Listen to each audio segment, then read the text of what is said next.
Before we get started, everyone who has something personal at stake in this election, raise your hand. That's right, 100% of us do. And it seems like we always say it. I know this. We always say it every election year. This is the most important election of our lifetimes. And it might sound hyperbolic, but it's true every time we say that. It's because the stakes just keep getting higher. 2020 is the most important election of our lifetimes. And you know what? It might be one of the most important elections in our nation's history. We have a choice between Joe Biden and Kamala Harris, candidates who have integrity, experience, empathy, or 4 more years of a Trump-Pence administration who are bullying people and trying to rip away our health care. We know how high these stakes are. We have a choice between Gary Peters, who fights hard for Michiganders. He fights for us in the state Senate or in the U.S. Senate, or John James, who stands behind Donald Trump 2,000%. In a moment where we feel like so many things are not in our control, we do have control of the fate of our nation. We do have control of the fate of the U.S. Senate.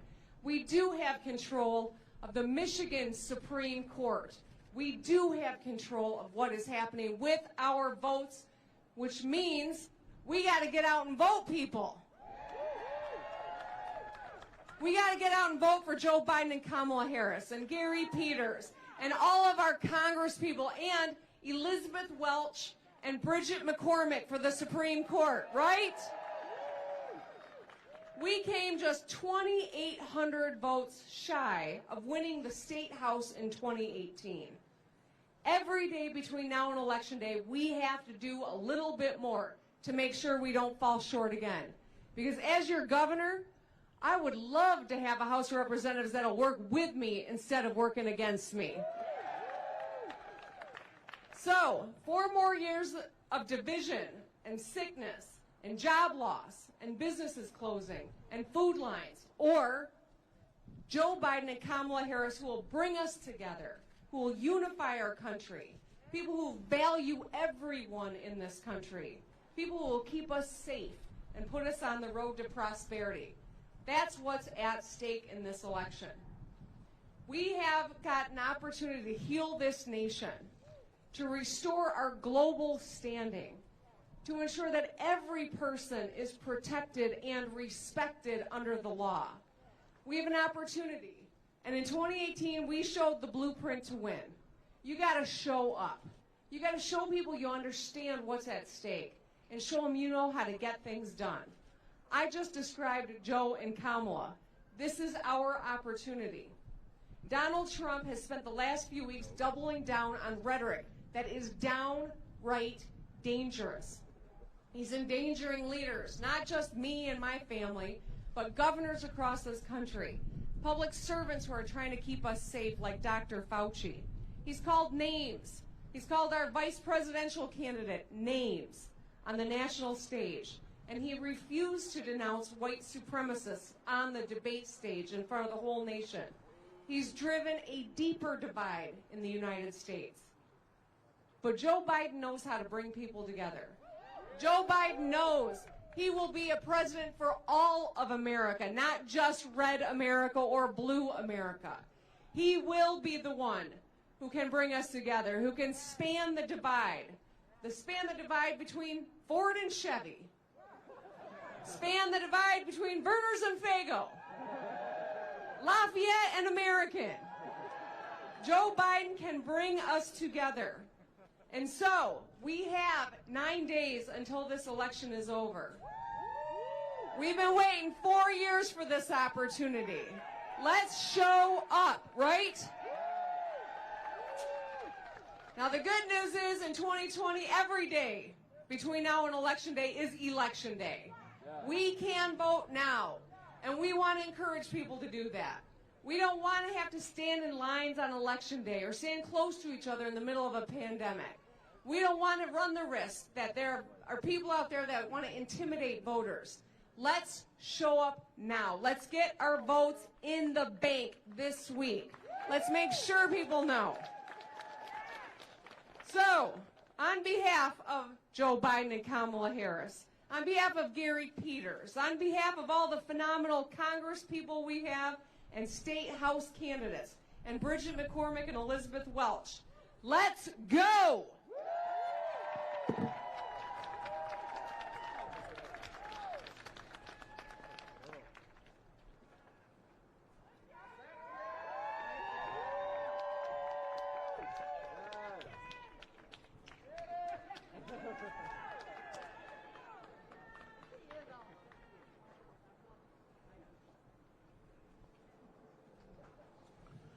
Ladies and gentlemen, please welcome Nick Chapital.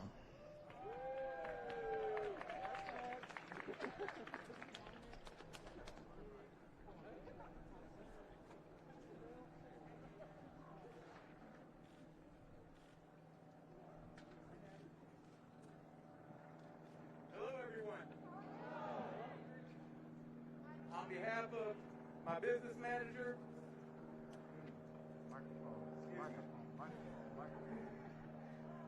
On behalf of my business manager, Brian Richard, and the members of the International Brotherhood of Electrical Workers, Local 58, welcome. This is our home, our proudly built, union-built, zero net energy building. I'm Nick Chapital. I'm the Assistant Business Manager of Local 58. I'm an electrician by trade. A father of four. One of my sons serves in the United States Army. Another one as a United States postal worker. Every one of my members has families to look out for, to protect.